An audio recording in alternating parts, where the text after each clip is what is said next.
Hai gorgeous, welcome to my place. Terima kasih sudah mengklik video ini.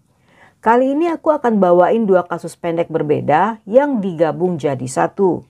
Kasus ini tentang seorang gadis cantik asal Palestina dan seorang pria tampan dari San Diego. Nggak pakai lama, watch. Aya Masarwi dilahirkan pada tahun 1997 di Baka Al-Karbiyeh, Israel. Ayahnya bernama Said dan ibunya bernama Kitam. Ayah merupakan anak pertama dari 4 bersaudara. Adiknya bernama Nur, Ruba, dan Lina. Mereka berasal dari Palestina namun memiliki kewarganegaraan Israel. Ayah kuliah di Universitas Shanghai di Cina dan berada di Melbourne sebagai bagian dari program pertukaran pelajar dengan Universitas La Trobe. Dia mengambil gelar bisnis dan berniat untuk bekerja di perusahaan ayahnya di Cina. Ayah menyukai Australia. Dia suka menjelajahi tempat baru, mencoba hal-hal yang berbeda, dan bertemu orang-orang baru. Dia fasih berbahasa Arab, Ibrani, dan Mandarin. Selama berada di Australia, ayah berniat untuk meningkatkan bahasa Inggrisnya. Setiap harinya, ayah rutin menghubungi orang tuanya, terutama ketiga saudarinya. Mereka bahkan berencana untuk mengunjungi ayah. Pada tanggal 16 Januari 2019, ayah bertemu teman-temannya untuk pergi ke sebuah acara sosial yang kemudian dilanjutkan ke acara komedi di Melbourne Utara. Sepulangnya pada jam 12.05, salah satu teman ayah menurunkannya di Borky Street agar dia bisa naik tram untuk kembali ke asrama mahasiswa. Ayah terlihat menyeberang dan berjalan di sepanjang mangrove di Bundora. Selama dalam perjalanan menuju asrama, ayah menelpon adiknya Ruba melalui video call di FaceTime. Dia suka menelpon seseorang ketika berjalan di malam hari karena membuatnya merasa lebih aman. Sesaat setelah mereka mengobrol, tiba-tiba ponsel ayah terjatuh. Ayah menjerit sambil berteriak memaki dalam bahasa Arab. Dan setelahnya, Ruba mendengar suara seseorang yang telah dipukul sebanyak 4 kali. Ruba tetap berbicara di telepon memanggil kakaknya sambil berusaha untuk mendengarkan apa yang telah terjadi. Dia bisa mendengar suara mobil lewat, tetapi ayah tidak menjawab teleponnya. Ruba yang panik menelpon adiknya Nur yang berada di Cina. Mereka berdua mencoba kembali menghubungi ayah, tetapi tidak ada jawaban. Dan mereka pun menghubungi kepolisian Australia untuk melaporkan kejadian tersebut. Keesokan harinya pada jam 7 pagi, ayah ditemukan oleh seorang pejalan kaki yang sedang menuju ke sebuah tram. Jasadnya ditemukan sekitar 100 meter dari halte yang terletak kurang 1 mil dari rumahnya. Polisi menemukan topi dan baju ayah yang berjarak sekitar 100 meter dari tempat ayah ditemukan. Kepalanya mengalami luka parah serta bekas luka bakar di tubuhnya. Mereka percaya bahwa ayah ditinggalkan oleh pelakunya dan serangan tersebut merupakan serangan acak. Polisi menanyai penduduk serta menginterogasi beberapa pelaku kejahatan esek-esek yang terdaftar. Dan berdasarkan rekaman CCTV di sekitar TKP, hanya 3 hari setelahnya mereka menangkap seorang pria bernama Cody Herman. Polisi mengidentifikasinya dari rekaman CCTV yang berasal dari pusat perbelanjaan Polaris dan jejak bukti yang tertinggal. Cody seorang rapper yang hidup menggelandang. Dia ditangkap di sebuah taman pinggiran kota, namun pada saat itu polisi tidak menjelaskan proses penangkapannya. Menurut pengakuannya, saat ayah berjalan di Main Drove, Cody yang sedang nongkrong di pusat perbelanjaan melihat gadis itu dan mengikutinya. Dia memukul kepalanya sebanyak 4 kali dengan pipa logam hingga gadis itu pingsan dan tidak pernah sadar kembali. Dia pun diseret ke area belakang pagar yang terletak antara jalan setapak dan tempat parkir mobil. Di sana Cody memperkaosnya dan setelahnya kembali memukul kepalanya sebanyak 9 kali sebelum akhirnya menyeret lebih jauh untuk masuk ke dalam semak-semak dan membakar pakaiannya dengan menggunakan sekaleng aerosol dan korek api. Aya mengalami cedera parah yang menyebabkan beberapa patah tulang pada tengkorak dan wajahnya. Penyebab kematiannya dipastikan karena cedera otak. Lehernya terluka tetapi tidak dapat ditentukan apakah itu akibat dicekik atau akibat ketika diseret ke semak-semak. Pembunuhan itu telah menyebabkan kemarahan publik dan perdebatan tentang kekerasan pada wanita di Australia. Bahkan Perdana Menteri Australia bertekad bahwa mereka harus mengakhiri kekerasan terhadap wanita di negara itu. Ribuan orang ikut serta dalam langkah-langkah parlemen negara bagian di Melbourne dan ratusan orang berkumpul di Universitas La Trobe untuk mengingat ayah. Ayahnya Said menghadiri kedua acara tersebut dan menyatakan terima kasih atas dukungan yang diterima keluarganya dari publik dan polisi. Dia mengatakan, "Aku berdoa dan berharap ayah sekarang berada di tempat yang lebih baik daripada di dunia ini." Pada tanggal 29 Oktober 2019, Cody divonis hukuman penjara selama 36 tahun dengan kesempatan pembebasan bersyarat setelah 30 tahun. Jasad ayah dibawa untuk dimandikan di Masjid Albania dan sehari setelahnya ayah diterbangkan kembali ke kota kelahirannya untuk dimakamkan. Setelah sidang vonis, ayah-ayah kembali ke Australia untuk memberikan beasiswa media sebagai penghormatan pada ayah sehubungan dengan sebuah proyek bernama Rozana yang didirikan Australia.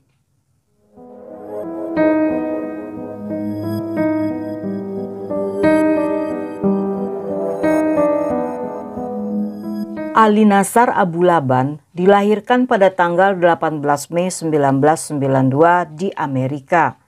Merupakan selebriti TikTok dengan nama akun Jinkit yang memiliki pengikut hampir mencapai 1 juta followers. Di YouTube dia telah memposting video komedi dengan 171.000 subscriber. Dia kerap mengunggah video dirinya yang melakukan impersonasi untuk menirukan Al Pacino, Nicolas Cage, Scarface, John Wick, Godfather, dan Tony Montana.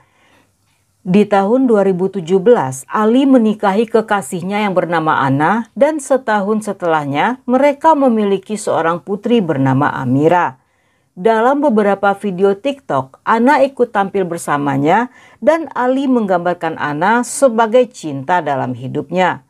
Anna bekerja di sebuah perusahaan bernama Alpha Omega Integration LLC.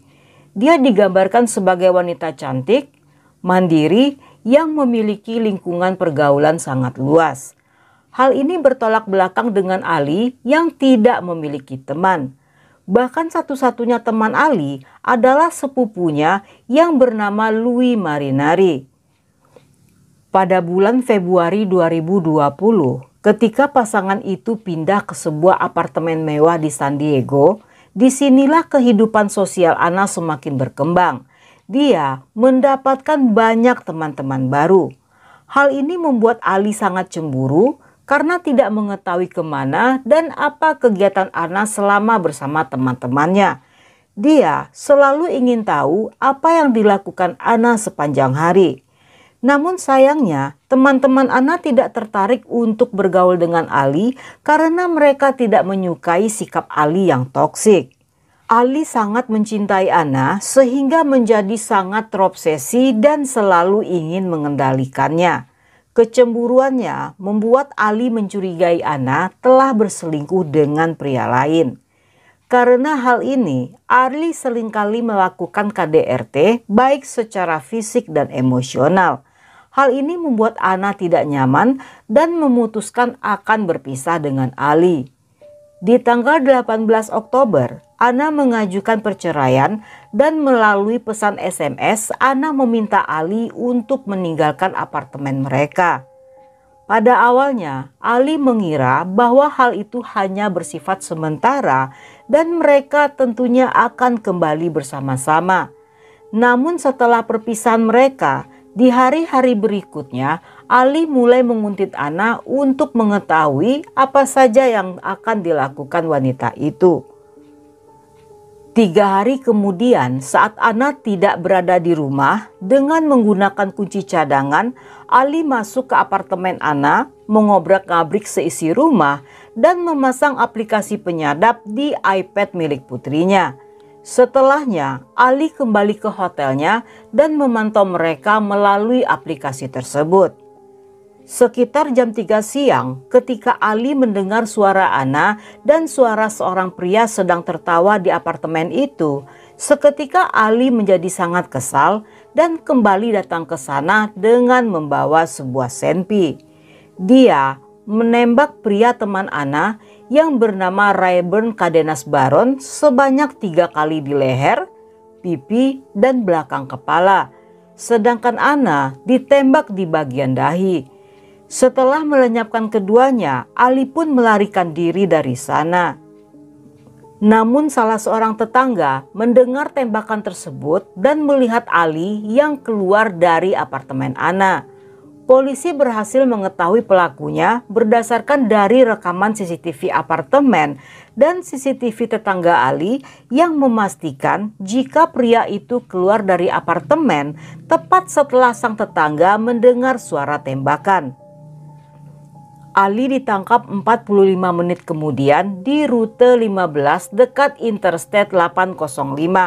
Dia sedang bersama Amira yang baru dijemput dari sekolah dengan Senpi yang masih berada di mobilnya. Ketika Amira menanyakan di mana ibunya, Ali mengaku telah menyakiti ibunya. Di sepanjang perjalanan, Ali menelpon ibunya untuk menceritakan apa yang telah dia lakukan. Setelahnya, dia menelpon polisi untuk mengakui semua perbuatannya. Louis mengatakan bahwa Ali mengalami depresi dari ketenarannya sendiri.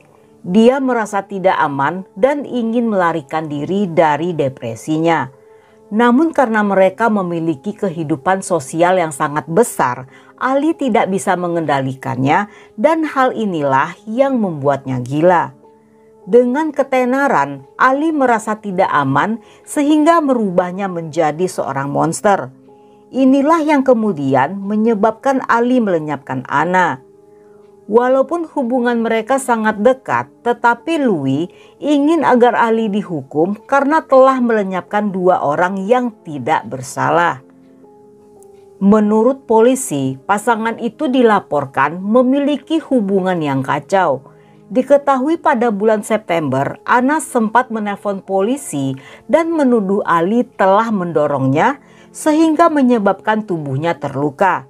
Dan Ana telah merencanakan untuk mengajukan perintah penahanan.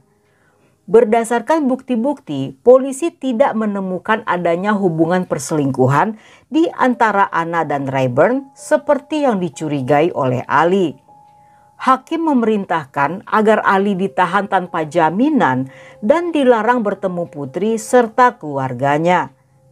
Di tanggal 27 Oktober, selama dakwaan dibacakan, Ali yang berada di balik ruangan kaca terlihat gemetar dan menangis terisak-isak. Namun, dia mengaku tidak bersalah atas dakwaan pembunuhan ganda tingkat pertama. Saat ini, Ali ditahan di penjara pusat San Diego dan sidang awalnya dijadwalkan pada tanggal 5 Januari 2022.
Dan sampai di sini dulu cerita kita kali ini. Semoga kalian suka dengan ceritanya. Jangan lupa subscribe, like, komen, dan share sebanyak-banyaknya ke media sosial kalian.